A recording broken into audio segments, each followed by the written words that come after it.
Boa noite. Dando seguimento aqui ao podcast sobre sono, né? Fazendo um acompanhamento da Semana Mundial de Sono, que a gente vai fazer várias conversas com a multidisciplinaridade que o sono necessita. Hoje, eu, Sérgio Leite, eu sou fisioterapeuta, eu vou conversar com o Dr. Wagner Galli, que é cardiologista, arritmologista. Boa noite, Wagner. Prazer ter você por aqui. E pode ser que você quiser se apresentar, fique à vontade. Bom, boa noite. Meu nome é Wagner Luiz Galli, eu sou médico cardiologista, sou arritmologista, trabalho no Instituto de Cardiologia e no Hospital Universitário de Brasília.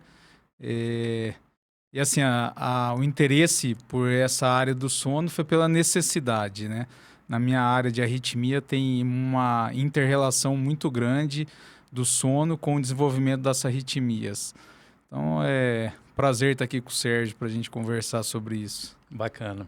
Wagner, uma das coisas que a gente sempre tem no nosso dia a dia clínico é o sofrimento de alguns sistemas pela doença de sono, né? Então, a gente tem muito isso quando a gente vai abordar o paciente, né? Quando a gente vai falar sobre sono, a gente sempre coloca até um jargão assim na área de sono, que é os dois sistemas que são mais frágeis no distúrbio de sono é o sistema neurológico e o sistema cardiovascular.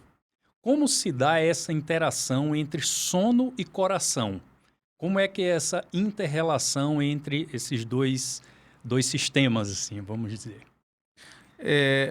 O sono, falando da fisiologia, o sono, durante o sono você tem uma ativação do sistema nervoso autônomo, do parasimpático, diminuindo a frequência cardíaca, diminuindo a pressão arterial. O sono ele é repousador para as pessoas descansarem. E já se sabe que a privação do sono, alterações do sono, eles levam a uma ativação adrenérgica, uma modificação metabólica que leva ao desenvolvimento das doenças cardiovasculares. A alteração do sono também leva a uma mudança da pressão intratorácica, que leva a aumento das alterações cardiovasculares. Acho que é por aí isso daí, né? Aí a necessidade de ter uma boa qualidade do sono, de ter um sono repousador e a importância aí de divulgar isso para as pessoas, né? Do ponto de vista, como você abordou, né? O ponto de vista fisiopatológico, né? No seu dia a dia, o que é que você observa mais? Assim, é o cardiopata com queixa de sono ou existe algum sinal de instabilidade do sistema cardiovascular para você ter a desconfiança que aquele paciente, mesmo sem a queixa de sono de qualidade ruim, ele pode ter alguma coisa no sono? Como é que você percebe isso numa consulta ou num acompanhamento assim, do paciente? Qual é a tua abordagem assim, nesse sentido? Isso é interessante você perguntar, porque as pessoas, elas não se queixam da qualidade do sono. A maioria se queixa de não dormir, se queixa de insônia. Sim. Isso é uma queixa muito comum. Elas queixam de insônia e buscam conosco a utilização de medicações para dormir. O que a gente faz normalmente é uma busca ativa. Na nossa área, principalmente na área das arritmias, como tem essa inter-relação muito frequente do sono com as arritmias, principalmente a fibrilação atrial, é a gente investigar em todo paciente com fibrilação atrial se ele tem algum distúrbio do sono, e a gente faz um questionamento ativo, daquelas mesmas perguntas de sintomas, ronco, despertar noturno, pergunta muitas vezes para o companheiro se ele nota alguma mudança do sono, mas a gente acaba fazendo uma busca ativa. Isso vale tanto para as arritmias quanto para quem estuda hipertensão. Então, na verdade, na maioria das vezes, na prática do consultório, a queixa do paciente é insônia. Ele não está muito preocupado. É engraçado, ronco eles não queixam, entendeu? Às vezes até o companheiro não queixa, leva em tom de brincadeira, sabe como que é, né? Como se fosse um problema só social ali, né? Como se fosse, justamente, como se não fosse um problema médico, fosse um problema social. Agora, na verdade, o que a gente faz hoje é uma busca ativa no consultório, né? Realmente questionar se o paciente tem algum sinal ou sintoma que poderia indicar, por exemplo, uma apneia do sono, e isso é indicado em todo paciente com arritmia. Sim, então é mais a busca do sintoma noturno, né? Não tem aquela a queixa, às vezes, do paciente de sonolência diurna, esse tipo de abordagem. A pessoa está dormindo em situações que não dormiria, né? O que caracteriza a sonolência diurna, ou a falta de atenção, do ponto de vista cognitivo também, a pessoa está repetindo muitas coisas, esquecendo muitas coisas. Então é mais a abordagem noturna, né? É curioso, é mais abordagem noturna. Assim, pode ser talvez uma coisa que me chame a atenção, mas na minha prática, o que eu vejo é muito queixa de cansaço diurno, não sonolência diurna. Sim. Seria fadiga mesmo. Fadiga, então indisposição física, né? Indisposição física, fadiga, queixa de um cansaço que a gente tenta diferenciar muitas vezes se é uma dispneia, se é uma falta de ar pela doença cardiovascular, mas o que o paciente queixa é cansaço. A sonolência diurna, apesar da gente ser muito estudado, ver com frequência e tal, não é uma queixa muito frequente, não. Falar, eu durmo em qualquer situação. Às vezes a gente tem que perguntar ativamente se isso acontece. Mas não é muito frequente, não. Não é muito frequente, né? Não. E ainda na fisiopatologia, né? A gente sabe que existem os tipos de apneia, né? A apneia obstrutiva, a apneia central. No seu dia a dia, a gente sabe que a apneia obstrutiva é realmente uma obstrução mecânica, né? Na altura da orofaringe, muito associada a ronco. Então, muita gente fala assim, eu tenho apneia, eu tenho ronco. E o pessoal considera, às vezes, como sinônimos, né? Mas a gente sabe que a prevalência de apneia central em cardiopatas, insuficiência cardíaca, por exemplo, elas andam bem juntas ali, a prevalência é alta, né? Tem trabalhos que falam aí de 50% a 80% de prevalência do distúrbio de sono em pacientes com insuficiência cardíaca. Você vê isso no seu dia a dia também, não? Essa parte do tipo de apneia chamando mais o problema cardíaco? Na verdade, na minha área de atuação, eu trabalho muito mais, ou assim, quase exclusivamente com apneia obstrutiva, né? Muito pouco com apneia central. Mesmo porque na apneia central, as pessoas têm... Você tem aquela tal da respiração de Cheyne-Stokes, você tem um sintoma que não chama atenção nem do paciente, nem do familiar, na maioria das vezes. Sim. Então, apesar de... como eu trabalho com arritmia, ter muita insuficiência cardíaca associada, é um negócio que não tem queixa na apneia central, não tem queixa. E você tem que fazer uma busca ativa. Mas, falando na prática, como a apneia central, você tem, talvez depois a gente vai discutir isso, mas você tem poucas coisas que afetam. Se o paciente não tem queixa obstrutiva, a gente, na maioria das vezes, não investiga. Sim. Não pede de rotina o exame para investigação da apneia central. Sim. Então, assim, eu não tenho conhecimento, trabalho no hospital que faz transplante, que tem um grupo forte de insuficiência cardíaca, e eu não vejo de rotina ser pesquisado a apneia central. Agora, como você sabe, como muitas vezes a apneia central também vem associada com a obstrutiva, se o paciente tem a queixa da obstrutiva, a gente muitas vezes pede o exame, pede a polissonografia e é feito um diagnóstico pela polissonografia da apneia central. Mas de rotina eu não vejo pedir mesmo porque não tem muita queixa, né? Sim. É difícil de encontrar, né? Essa associação no sentido assim de eu estou com um cardiopata mais grave aqui e não surge essa queixa Não surge essa queixa. O sono está ruim Isso. por causa disso. Não tem. E tal, não... Na verdade, é aquele negócio. É subdiagnosticado claro. por nós não buscarmos isso daí. Sim, por nós não buscarmos. É subdiagnosticado. E é interessante essa questão da arritmia, né? Qual é o mecanismo, Wagner, que às vezes o pessoal fala assim, é associado à arritmia. Mas qual é o mecanismo que a apneia obstrutiva, por exemplo, ela participa da gênese da arritmia? Assim, a gente sabe que a apneia gera essa variação grande de pressão no tórax e sobrecarrega a câmara cardíaca, né? Porque faz uma pressão negativa, acaba o retorno venoso ficando irregular nesse sentido, né? E a arritmia, ela surge de onde, assim? Qual é a gênese da arritmia associada à apneia, vamos dizer assim? Então, as modificações, além dessa alteração da pressão intratorácica, que vai levar a uma sobrecarga no átrio, você tem uma mudança muito grande do tônus simpático, do tônus parasimpático, essas mudanças abruptas, ou esse desbalanço que dá do tônus autonômico, predispõe à arritmia.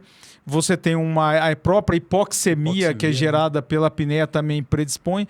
E você tem várias alterações. Tem alterações que a gente considera que são alterações agudas e alterações crônicas. As alterações agudas seriam esse desbalanço simpático, com aumento do tônus simpático. Qualquer atividade que aumente o tônus simpático, ela leva a um aumento de arritmia. Então você tem mudança a gente chama de alteração da parte elétrica das membranas, levando a uma maior propensão à despolarização, a gente chama de pós-despolarização. E são nas alterações agudas. Agora, nas alterações crônicas, isso se repetindo diariamente, durante meses, toda noite, vários anos, vai levar a uma dilatação do átrio e alterações estruturais que vão predispor à arritmia, como a dilatação do átrio, fibrose do átrio. Sim. Então, tem essas... a gênese estaria por aí, entendeu? Sim, é um remodelamento mesmo. Um cardíaco. Remodelamento. Na fase crônica será um remodelamento do átrio. Tem alguns estudos que mostram o seguinte: a fibrilação atrial ela é causada por disparos elétricos que ocorrem nas veias pulmonares, que são as veias que levam sangue do pulmão para o átrio esquerdo. E o tratamento, um dos tratamentos, que é a ablação, você faz um isolamento elétrico dessas veias pulmonares. Tem alguns estudos que mostram que o paciente que tem uma apneia do sono já de longo tempo, quando a gente faz procedimento, a gente consegue avaliar se o átrio tem fibrose ou não tem fibrose. E é curioso que eles mostram que um paciente que tem apneia de longa data, esse átrio é muito mais fibrosado do que um indivíduo que não tem apneia. Então, ele tem já várias alterações estruturais que estão predispondo à arritmia. Entendi. Isso acaba aumentando a pressão no átrio esquerdo também, assim, a pressão interna dele. Isso aumenta, ele tem uma pressão interna maior, né? A dilatação leva a uma frequência maior dessas despolarizações das veias pulmonares. Sim. Não sabe exatamente toda a gênese da geração de uma fibrilação atrial. Perfeito. Mas estaria por aí porque o paciente tem mais fibrilação atrial. Não, e é interessante porque uma das teorias, uma das correntes aí de pensamento da gênese da apneia central é exatamente aumento de pressão no átrio esquerdo, né? Eles, assim, não há uma explicação mesmo para isso, mas é muito associada quando a pressão do átrio está aumentada, você tem a apneia central sendo mais prevalente, né? Isso é uma coisa interessante. E um ponto que eu vi em alguns artigos também é aquele paciente que tem marca-passo. O marca-passo, ele já tem um algoritmo que pode também predizer se o paciente tem apneia ou não, né? Então, isso eu achei bem interessante num artigo de revisão, que acaba sendo um item de diagnóstico também, né? De você saber, olha, essa pessoa aqui tá, eu tô com esse paciente no marca-passo mas ele tem apneia do sono, então tem que tratar também porque senão o ciclo continua, né? Essa coisa. É assim, com certeza. Uma coisa que chama atenção também, que até chama atenção da gente que mexe com arritmia, é que se você vê pausas muito grandes no sono, durante o sono, e isso não tem durante o dia, porque, obviamente, durante o sono, com o aumento da atividade parasimpática, você pode ter mais algumas pausas. Mas quando a gente considera, a grosso modo, pausa significativa acima de 3 segundos. Estou falando a grosso modo porque não é bem assim, mas a grosso modo acima de 3 segundos. Se você vê pausas muito significativas, 4, 5 segundos, no indivíduo que teoricamente não tem um problema elétrico no coração, você tem que investigar a apneia do sono, se isso é de madrugada, numa fase que ele teria um sono profundo. Entendi. Então, assim, eu até tenho alguns casos onde eu vi paciente que tinha pausas de 5 segundos no sono, mas, assim, durante o holter, durante o dia, não tinha nada que sugerisse ter um problema elétrico. Aí, a primeira coisa que a gente faz, vamos fazer uma pós-sonografia e faz o diagnóstico da apneia. Teve uma época que chegou a ser até investigado se o implante do marca-passo melhoraria a apneia, mas assim, isso não evoluiu. Não evoluiu, isso não evoluiu. E Wagner, em relação a diagnóstico, o que é que você tem solicitado? Porque hoje em dia, cara, a gente tem alguns tipos de polissonografia, né?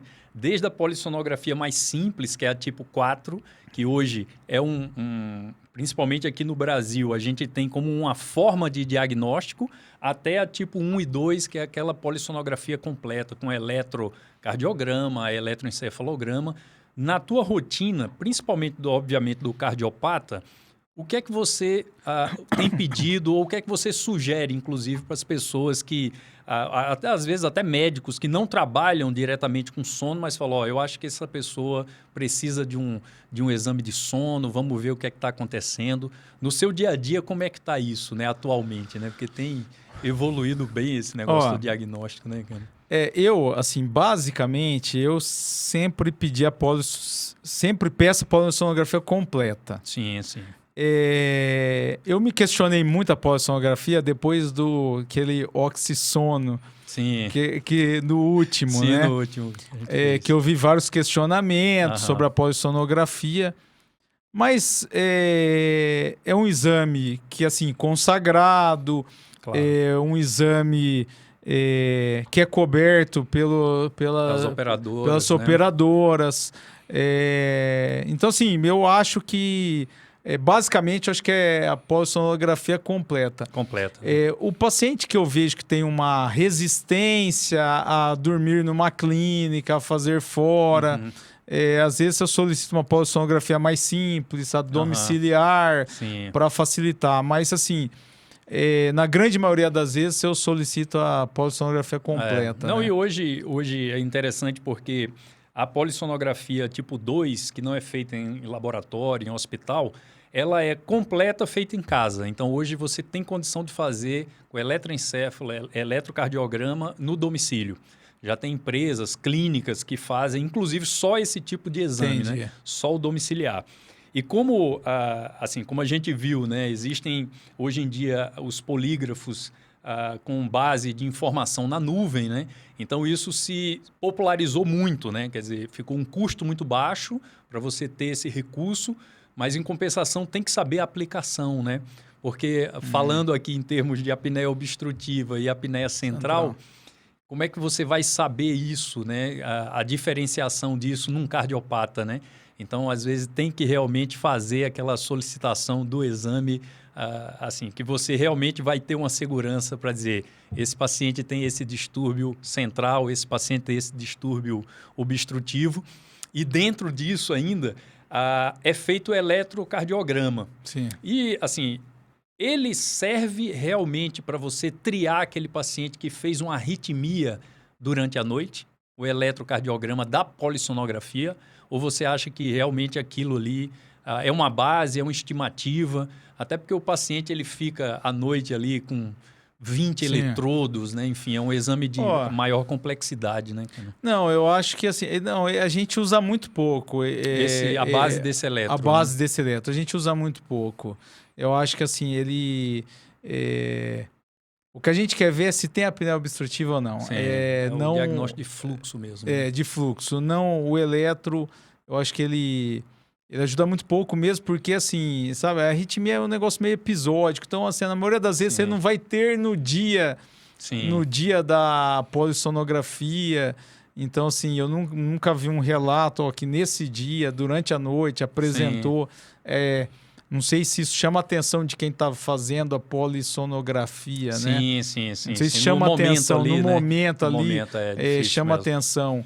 Então, eu acho que a gente acaba não utilizando... Não é um item, assim, vamos dizer, um fator que é valorizado. Se for para diagnosticar arritmia, vai para o Holter mesmo, para 24 horas. Justamente, vai para os métodos tradicionais ali, né? eletrocardiográficos para fazer o diagnóstico, né? Entendi. Então, assim, acho que é bem por aí.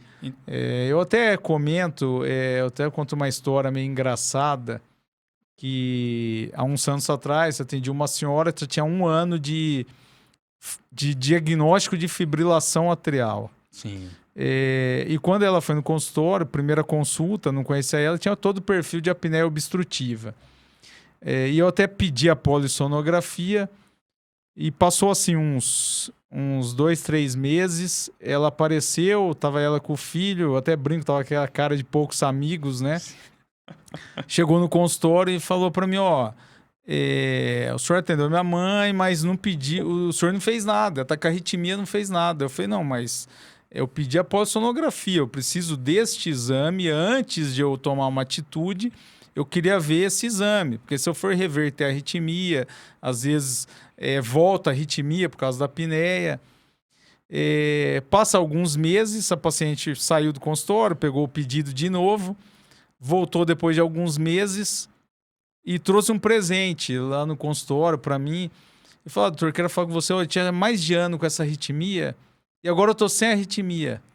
E aí eu perguntei, mas o que aconteceu? Porque eu não tinha visto, né? Mas ela foi fazer a polissonografia, ela é tão grave a apneia que na própria clínica, o médico, quando viu, ele já chamou ela para fazer a polissonografia para titulação do CPAP. Sim. Ele mesmo prescreveu o CPAP. Ela começou a usar, 1 semana depois reverteu a arritmia espontaneamente. Reverteu espontaneamente. Então, assim, é um negócio, às vezes, curioso que a gente vê no consultório, de vez em quando, de melhora do controle da arritmia, melhora do segmento, controla melhor com remédio, fazendo a polissonografia, a gente vê que tem uma diferença muito grande. Entendi. E em termos terapêuticos, assim, tem a apneia, prescreve-se o CPAP, você tem um período de tempo para reavaliar. Geralmente, os trabalhos trazem 90 dias de uso contínuo assim, de CPAP. Quando a gente fala contínuo, no mínimo 4 horas por noite, né? Em todas as noites da semana. E um controle efetivo ali de apneia, a gente considera menos um índice, um IAH abaixo de 10, usando o CPAP. Então, você tem essa rotina de, você está com arritmia, tem apneia, você vai usar o CPAP. A terapia pode ser só o CPAP ou você sempre entra em conjunto com um antiarrítmico, alguma coisa nesse sentido, um fármaco? Ou isso depende da arritmia? Não, normalmente, a gente sempre... o que a gente vê mais frequente é a fibrilação atrial. Então, a gente sempre entra junto com o tratamento padrão, mesmo porque você sabe como que é a adaptação ao CPAP, né? Uma fase difícil, uma certa dificuldade... aderência muitas vezes não é o que a gente quer. O abandono também é alto. O abandono né? é alto. 6 meses Então, assim, a gente sempre vai entrar com a medicação. Sim. Agora, é importante a gente, depois de um tempo... O que eu tenho chamado a atenção hoje para os pacientes é o seguinte... é o que você falou. Não basta falar que está usando e usar o SPAP. Sim. Tem que ter a certeza que ele está sendo efetivo. Sim, a efetividade controle do evento. Né? Então, assim, o paciente é muito frequente, ele usa, mas não faz nenhum controle disso. Sim. E nenhum segmento disso está sendo efetivo.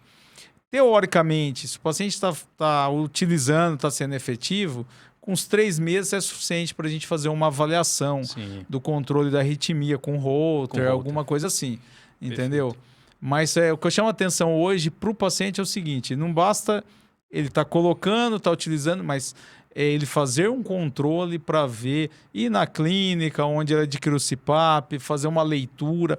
Hoje a maioria acho que recebe pelo celular, consegue enviar sempre pelo celular. A transmissão Bluetooth ou Wi-Fi, né? Ele sempre faz esse tipo de informação, né? Hoje os CPAPs, assim, eu acho que todas as marcas, boa parte dos modelos, eles já têm essa transmissão Wi-Fi. E é interessante porque alguns identificam até o tipo de apneia, isso é bacana porque eu já tive caso assim, do paciente descompensar do ponto de vista cardiovascular e a gente acompanhando ele no relatório, na nuvem, a gente começa a observar uma maior prevalência de apneia central. Aí, quando a gente entra em contato, o paciente já estava internado. Ele fez, não, realmente eu descompensei, estou com CPAP aqui no hospital, mas fiquei com agudizado, né? Minha insuficiência piorou e aqueles sintomas tradicionais. À noite eu estava com a sensação de afogamento, né? Aquela congestão pulmonar importante. E aí bateu no hospital usando o CPAP e a gente acompanhando ali, né? Então, realmente ele consegue ser sensível a isso. Isso é interessante. O controle, assim, a transmissão no Bluetooth ou mesmo a nuvem acessada pelo paciente também é interessante, né? Porque ele começa a participar mais, né? Ele começa a entender ali que o controle da apneia tem que estar abaixo disso. O meu índice era 30, agora o índice está em 7, então está tudo bem, né? Alguns equipamentos também mostram em tela, né? Você desliga o aparelho na manhã daquela noite que você usou bem e ele na tela já dá o feedback, né? Seu índice essa noite foi X, né? Então a pessoa começa a acompanhar. Obviamente, quando ele se adapta bem, aquilo vai ficando automatizado, né? Ele fica menos sensível a ficar procurando ali na tela, procurando informação. Mas é uma forma do paciente participar mais. E isso se torna interessante por quê, né? Porque os trabalhos, cara, que falam sobre a aderência ao tratamento, uma das coisas que mais favorece a aderência ao CPAP é a educação do paciente em relação ao equipamento. Então, quer dizer, o paciente conhecer o equipamento, como ele está funcionando. Está funcionando bem, mais ou menos? Era assim? Qual é o esperado aqui para essa minha apneia com CPAP? Então, isso é um fator muito forte de aderência ao tratamento. Tendo em vista que a aderência a gente sabe que é difícil, né? Principalmente as primeiras semanas, né? Então, é uma forma de juntar ali o paciente com o tratamento, né? Eu acho que essa parte da educação é muito importante e você conseguir que o paciente se comprometa a isso, porque vai ser difícil no começo. É uma mudança de hábito, né? Mudança de hábito. Ou ele tentar ver qual a máscara que ele se adapta melhor, qual o tipo de máscara que ele vai preferir. Então, assim, eu vejo muito o paciente, ele adquiriu uma máscara, começa a usar, não se adaptou, ele já para com isso. Não, mas tem outro tipo de máscara, você pode ver outro tipo de máscara para você ver qual que é melhor para você, qual que se adapta melhor. Então, assim, eu acho que principalmente o começo é meio... mais difícil hard, ali, assim, mais né? hard. E é um ponto, assim, interessante porque, né? Semelhante a um óculos, né? Bom que nós dois estamos de óculos aqui. Existe uma infinidade de modelos, né? Então, esse é que é o ponto. A máscara, ela é boa quando a pessoa se adapta bem à máscara, né? Consegue usar e fica insensível à máscara. Semelhante ao que a gente está com óculos aqui, né? Está com óculos, mas não percebe muito que está com óculos. Então, a máscara, ela tem essa fase ali de, vamos dizer, de sensibilização.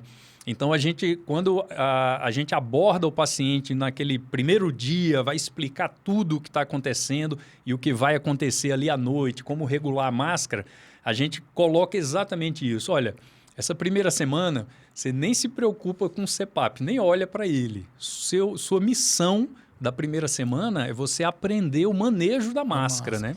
Porque a máscara é o divisor de águas de um CPAP, né? O CPAP é silencioso, a gente não escuta ele funcionando, mas a máscara é o que fica em contato, né? Se ficou machucando, tá passando por cima da orelha, apertou muito aqui o lábio superior e tal, aí a pessoa à noite, mesmo dormindo, vai superficializar o sono e vai arrancar aquele estímulo doloroso, né? Então, esse é um ponto importante. E hoje em dia, as máscaras, elas estão cada vez mais, vamos dizer assim, minimalistas, né? Antes, a gente tinha a primeira geração de máscaras, eram as máscaras mais pesadas, muito acrílico, né? Esse controle é feito por um parafuso, isso aqui é feito assim. Hoje não, hoje é basicamente de silicone, para ficar mais leve, mais moldada no rosto, né? Então, esse é um ponto importante. O ponto, não é nem negativo, mas um ponto que dificulta muito a permuta frequente é o preço, né? Porque a máscara, a gente não fabrica, o Brasil não fabrica nada em termos desses equipamentos, né? Assim, é uma coisa... O primeiro CPAP nacional, acho que foi lançado ano passado, de uma marca aqui de desfibrilador, inclusive. Entendi. Mas as máscaras são todas importadas. Então, a gente vê, variou o dólar, aí a máscara já fica aquele negócio. Eu vou comprar uma máscara, custa 300, 400, 500, 700 reais, 800 reais. Então, a pessoa, às vezes, quando compra uma máscara... Às vezes até vai pelo preço, né? Porque, olha, não, essa aqui tá melhor. Justamente. Não, olha, essa aqui tá machucando um pouquinho, mas essa grana tá muito... Vou tentar. A maior parte das vezes, dinheiro jogado fora. O barato saiu caro. Porque né, a pessoa vai usar por 2 anos, 1 ano e meio uma máscara, né? Comprou errado ou testou errado ali. Por isso que é importante a experiência do produto, né? A pessoa botar no rosto mesmo, porque... Não, é o que eu falo muitas vezes para o paciente. Nós, médicos, a gente tem pouca atuação nisso daí. Sim, então, sim. Nesse contexto, ele teria que estar muito próximo do fisioterapeuta, sim. de quem vai manejar isso, vai entendeu? Adaptar, né? Ali, vai né, adaptar. Cara? Então, assim, eu falo muitas vezes para o paciente, você tem que estar junto com o fisioterapeuta, porque é ele que vai fazer esse contato com você, te orientar, ver qual se adapta melhor, entendeu? A gente tem pouca atuação nisso daí, né? A gente muitas vezes prescreve, mas não está em contato direto com o paciente, vê rápido no consultório, faz essa orientação rápida, né? Então... Mas é um trabalho árduo nessa fase inicial, é um trabalho árduo, né? O que eu acho interessante, assim, nesse segmento de sono, na parte terapêutica, assim, que realmente é multidisciplinar. Por que eu falo isso, né? Porque hoje em dia, por exemplo, eu recebo um paciente seu, ele vem fazer uma adaptação, está com apneia, arritmia, o objetivo é a apneia. Mas quando eu estou adaptando a máscara, então uma das coisas que a gente percebe, e com o tempo vai percebendo isso, é assim, o paciente está com a voz um pouco anasalada. Aí a pergunta que vem, você respira pelo nariz? Aí a pessoa fica, respiro, mas esse aqui é mais obstruído e tal. Aí eu já fico com o pé atrás, né? Por quê? Porque tem o edema postural, né? Quando a gente deita, o rosto incha por fora e por dentro, né? Então, aquele desvio de septo que de dia ele é discreto, à noite fecha tudo. Então, se esse paciente chega e fala, não, ó, essa máscara nasal está excelente, mas à noite não respira pelo nariz. Então, já fica uma dificuldade maior, porque por mais que o CPAP tenha uma pressão positiva, ele não vai romper aqui um pólipo, não vai corrigir o desvio de septo mais acentuado. Então, do ponto de vista multidisciplinar, muitas vezes eu recebo o paciente, depois da primeira avaliação, aí eu falo assim, olha, você já foi no otorrino? Porque você tem que ver essa questão nasal, por um motivo muito simples. Nós fomos fabricados para respirar pelo nariz e você não está respirando bem pelo nariz. Entendi. Tem que ter um motivo. Não é uma coisa, eu sempre fui... Não, tem que ter um motivo. Então, hoje, é mais prudente, ao invés de você investir tudo hoje, faça uma consulta com o otorrino que tenha um trabalho na área de sono, para ele ver se não tem realmente uma correção aqui, seja com medicamento ou mesmo uma correção cirúrgica, alguma coisa no sentido de você respirar melhor pelo nariz. Porque faz toda a diferença você usar uma máscara nasal do que uma máscara de nariz e boca, né? E mecanicamente faz uma diferença. A máscara oronasal, ela tem como princípio de apoio o queixo, que a mandíbula é um osso móvel no nosso rosto. Então, quando eu aperto a máscara no meu queixo, eu jogo a mandíbula para trás. E aí, à noite, eu relaxando, naquela fase de sono mais profundo, o tônus diminui, aí a mandíbula vai mais para trás um pouco. Aí toda a estrutura de tecido mole da boca desce. E aí obstrui mais. O aparelho vai ter que fazer mais pressão para abrir essa via aérea. Então, às vezes, vai ficar mais desconfortável. E um outro ponto importante, né? Quando você está com a máscara de nariz e boca, você acaba tendo entrada de ar pouca pelo nariz e mais pela boca. E isso dificulta muito a umidificação do ar que entra. Então, o nível de ressecamento é maior, quer dizer, o desconforto é maior. Então, isso gera a adaptação com maior dificuldade, né? E outro ponto, né? Só para a gente fechar essa questão da máscara. Quando a gente mexe o queixo, mexe a boca, a máscara, como ela é um monobloco, nariz e boca, ela mexe toda no rosto. Então, o resultado, o nível de vazamento de ar também é maior. Aí perturba mais ainda. Então, quando chega uma pessoa e fala assim, não, Sérgio, eu quero a máscara logo que cubra nariz e boca. Aí eu explico isso para a pessoa, porque, olha, nem sempre a que cobre tudo é a melhor. Na verdade, hoje em dia é o inverso, né? Quanto menos, melhor, né? O menos é mais nesse sentido, né?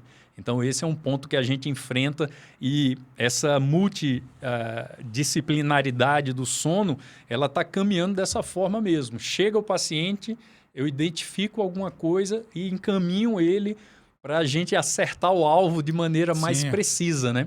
Porque uma coisa que o pessoal pergunta bastante é assim, eu vou usar CPAP para o resto da vida? Aí eu sempre tento colocar da seguinte forma, o que gera a sua apneia vai desaparecer com o tempo? E aí a pessoa fica, né, eu vou emagrecer, eu vou fazer essa cirurgia de correção, essa arritmia, se você parar de usar o CPAP, ela vai parar também? Então, esse é um ponto que eu queria até te perguntar. Os pacientes, quando começam a usar o CPAP, eles ficam na questão de minha arritmia está controlada, eu paro de usar o CPAP ou não? Primeiro, essa pergunta, isso que você comentou é importante, que eles perguntam direto isso. Mas eu vou ter que usar isso para sempre? E é aquele negócio que a gente conversa muitas vezes. Você vai modificar o estilo de vida, perder peso, fazer tudo que tem que fazer para corrigir a apneia? Então, assim, e é um negócio a longo prazo. Então, a gente fala, primeiro, você vai ter que usar. Porque o paciente muitas vezes fala, não, doutor, então, em vez de usar o CPAP, eu vou começar a fazer uma dieta. Busca uma alternativa. Eu vou começar a fazer uma dieta. Eu falo, não, tudo bem.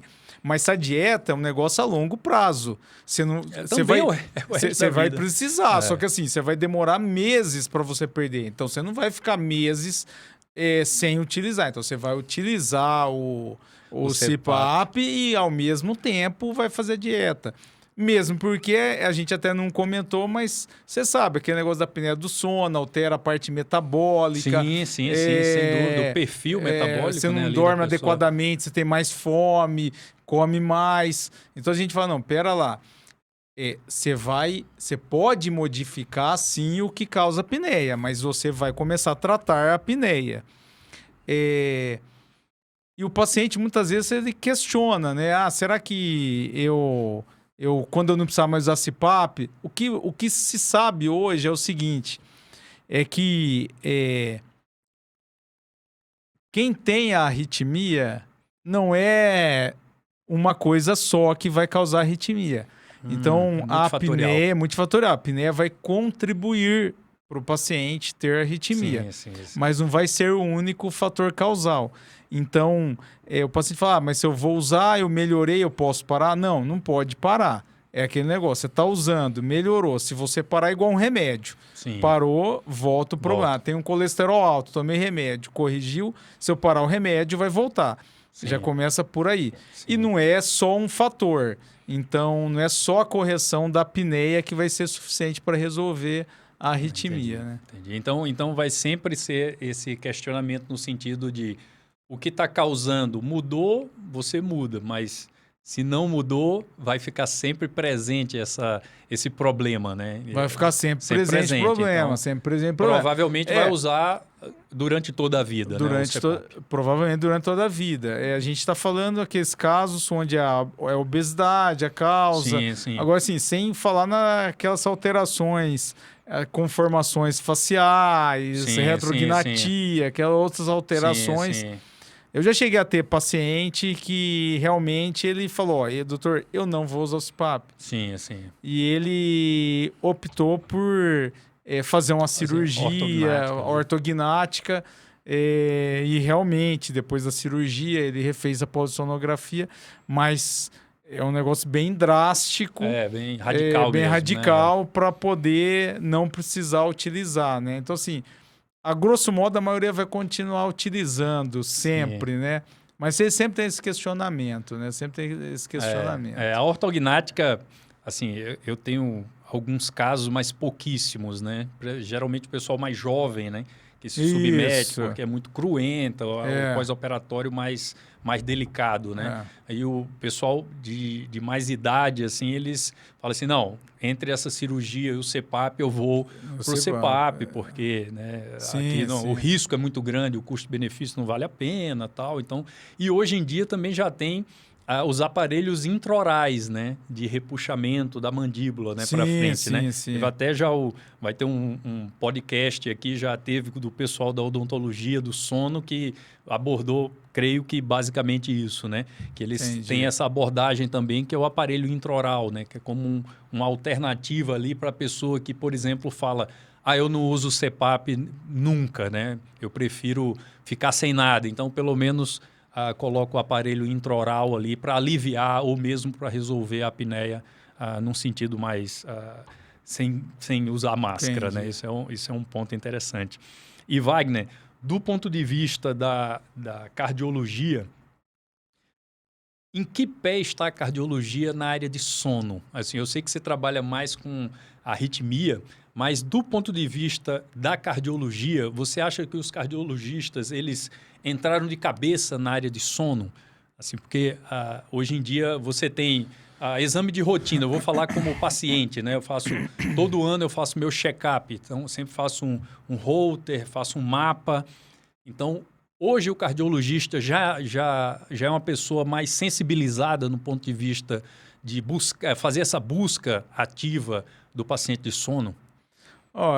Na minha impressão, não. Eu acho que assim, os cardiologistas estão bem alertas quanto às arritmias, quanto à fibrilação atrial. Perfeito. Então eu vejo assim, é muito frequente ter uma investigação de apneia quando é diagnosticado a arritmia. Isso eu vejo que já é muito frequente. E também a investigação na hipertensão refratária. Quando você tem uma hipertensão, já usa vários remédios, a hipertensão refratária já é um negócio meio estabelecido. Sim. Hoje está tendo um conceito mais novo de fazer uma busca ativa sobre o sono. Sim. Entrou como o oitavo pilar ali, né? Como esse negócio do oitavo pilar. Associação Americana, né? Isso. Mas assim... eu acho ainda é muito raro o paciente ir fazer um check-up e dali o cara fala, e dali fala, vamos fazer uma investigação de apneia. Sim. Que ainda, assim, na minha percepção, ainda não é muito frequente. Não é muito frequente. Entendi. Entendeu? Eu acho que vai ter uma modificação muito grande disso, porque eu tenho visto assim que a evolução vai ser dos próprios relógios, né? Smartwatch, começar a fazer sem dúvida. Os vestíveis, né? Isso. Fazer uma certa triagem ali, como hoje já tem um pouco de da avaliação da frequência cardíaca, mandando alerta. Perfeito. E vai começar a ter um alerta de dessaturação. Sim, Acredito com a tendência das dúvida. pessoas utilizarem, entendeu?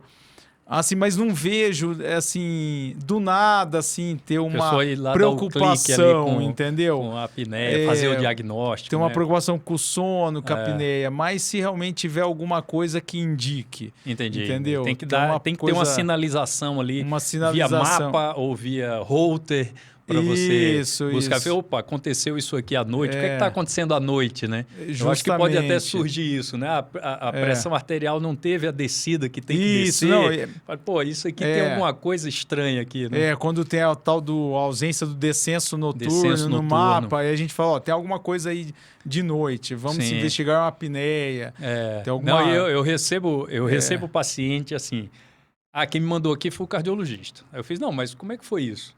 Aí eu fui fazer o check-up e quando eu fiz o mapa, eles têm alguma coisa à noite. Aí começou a perguntar se eu roncava, perguntou para minha esposa. Aí, pô, roncou, vamos fazer um exame de sono. Aí começou aí. Aí, quer dizer, percebeu no exame de rotina, mas aí ele teve um alerta ali no mapa, né? Mas eu tenho visto que é muito mais frequente hoje do que há um tempo atrás, né? É muito mais frequente.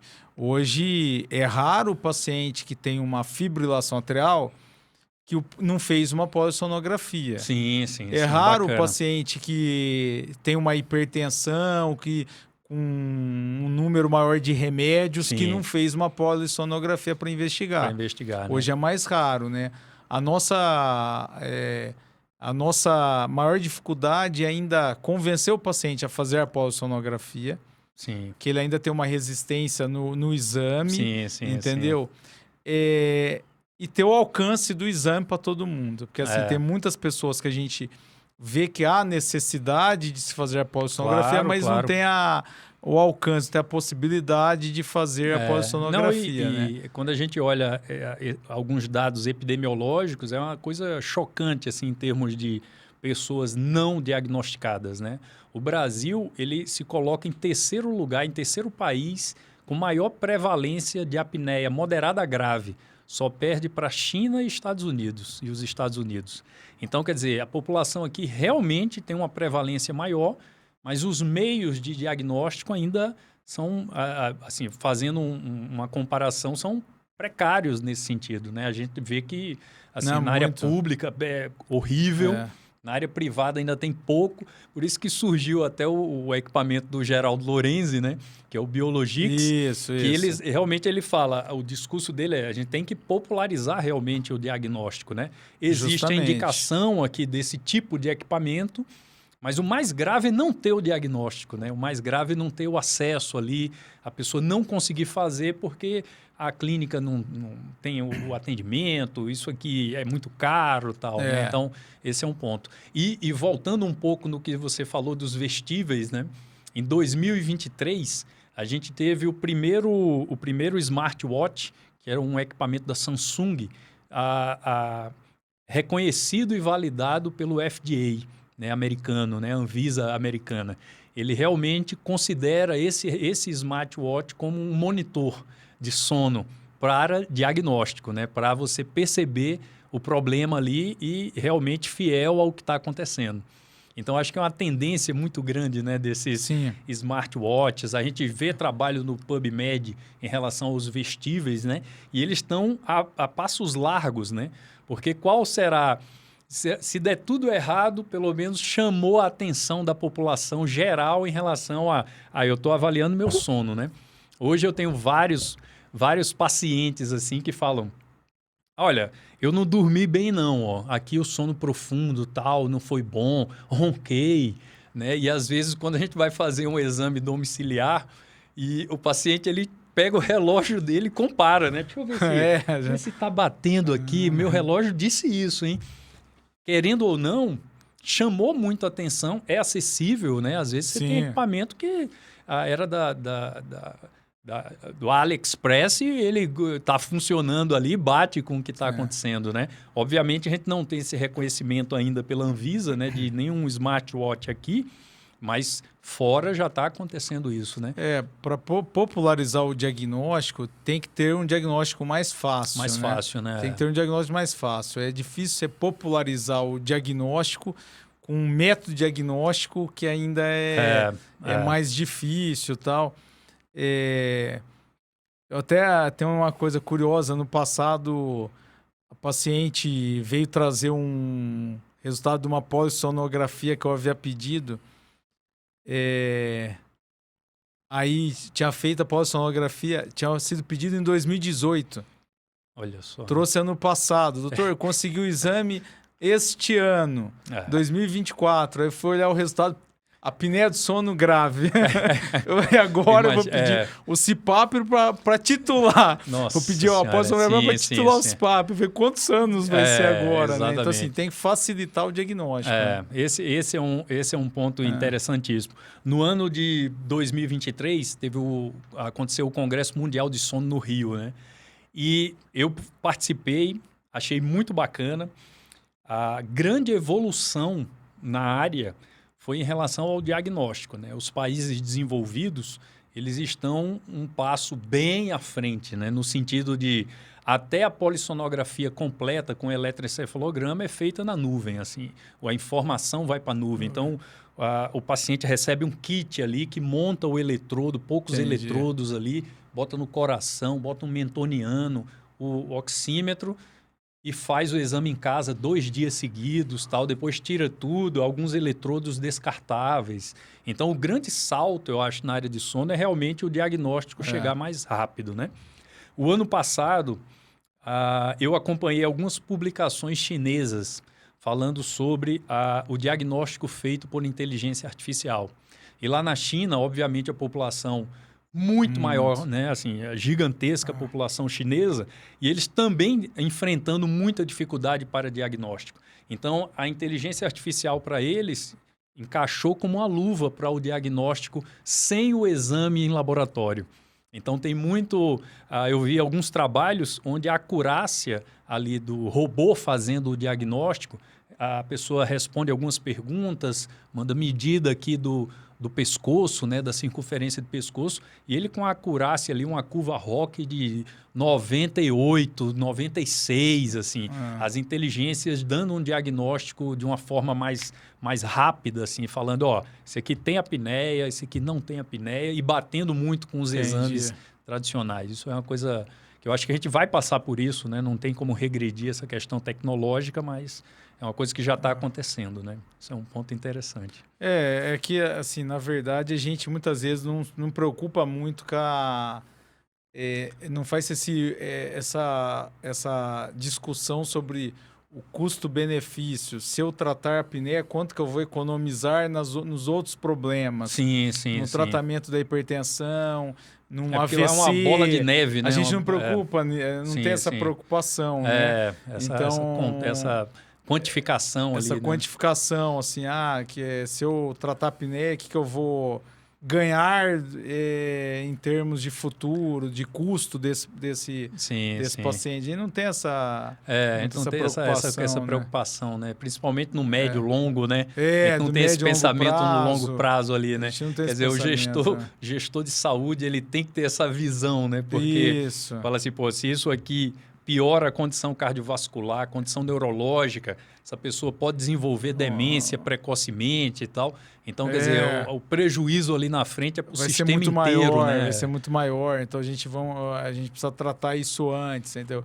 Só que eu vejo assim, que muitas coisas têm uma evolução, né? Então, assim, como eu disse, futuramente vai ter um diagnóstico mais fácil. Eu vejo que, assim, você pegar um CPAP hoje, e de 10 anos, 15 anos atrás. O de hoje 80, tem muito... 90, o barulho, né, é muito menor, entendeu? Exato. Assim, praticamente, eu vi alguns mais novos, não tinha barulho nenhum. Né? Você não percebe silencioso, o ruído, né? Você entendeu? Então, assim, tudo favorece que vai ter um diagnóstico maior, um tratamento maior, né? Vejo isso para... segurança, né? Para todas essas doenças, eu vejo que tem essa evolução, entendeu?